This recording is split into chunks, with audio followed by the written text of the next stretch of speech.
मंडळी, परस्त्रीवर वाईट नजर टाकल्यानंतर काय होतं हे आपण रामायणात तर रावणाच्या उदाहरणाने बघितलंच आहे.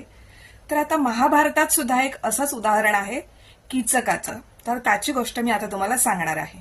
तर कीचक हा मत्स्य देशाचा राजा विराटचा साळा आणि सेनापती होता. तो अत्यंत बलवान होता आणि त्याच्या जोरावरती मत्स्य देश सुरक्षित होता. तर एकदा काय झालं, पांडव जेव्हा अज्ञातवासात विराटाच्या राजवाड्यात वेषांतर करून राहत होते तेव्हा द्रौपदी सैरंध्री म्हणून काम करत होती. सैरंध्री म्हणजे राणीची दासी.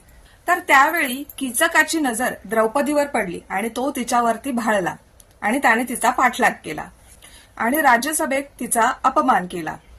परिणामतः द्रौपदीने ही गोष्ट तिचा नवरा, 5 पांडवांपैकी एक म्हणजे सर्वात बलशाली भीम याला सांगितलं. भीम त्यावेळी वेषांतर करून बल्लव नावाचा बल्लवी बनला होता राजवाड्यात. तर भीमाने कीचकाला त्या रात्री नृत्यशाळेत बोलावले आणि तिथे भीम आणि कीचक यांच्यामध्ये तुंबळ युद्ध झाले आणि तेव्हाच त्या रात्री भीमाने कीचकाचा वध करून त्याच्या शरीराचा मांसाचा गोळा करून टाकून दिले आणि अशा प्रकारे कीचकाचा अंत झाला. तर सांगायचं तात्पर्य हेच आहे की ज्या ज्या व्यक्तीने परस्त्रीवरती वाईट नजरेने बघितलं आहे, मग तो रावण असो किंवा कीचक असो किंवा आणि कोणी असो, त्याला त्याची शिक्षा झाली आहे आणि त्याला मृत्यूला कवटाळावं लागलं आहे. तर आजचा विषय आपला हाच आहे की परस्त्रीबद्दल वाईट विचार करायचा नाही. आपलं अध्यात्म सांगतं की मनेन कृतम पापम वाचा कृतम पापम. याचा अर्थ असा की मनाने केलेलं पाप हे कृतीने केलेल्या पापा इतकंच गंभीर असतं. तर असा वाईट विचार केल्यानंतर काय होतं तुमच्या आयुष्यात बदल? तर तुमच्या आयुष्यात सगळे नकारात्मक बदल होतात. तुमचा राहूचा प्रभाव वाढतो, त्याच्यामुळे तुम्ही चुकीचे निर्णय घेता.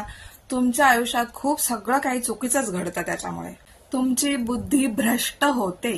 थोडक्यात सांगायचं तर आर्थिक नुकसान होतं, वैवाहिक आयुष्यात कलह निर्माण होतात. वाईट विचार हे मनाचे विचार आहेत. त्याच्यामुळे मनाने केलेल्या पापाचं भोग आपल्याला पुढच्या काळात भोगावे लागतात आणि त्याच्यापासून सुटका नसते. माणसाने आपल्या इंद्रियांवर आणि मनावरती ताबा ठेवला नाही तर माणसाचं पतन हे निश्चित आहे.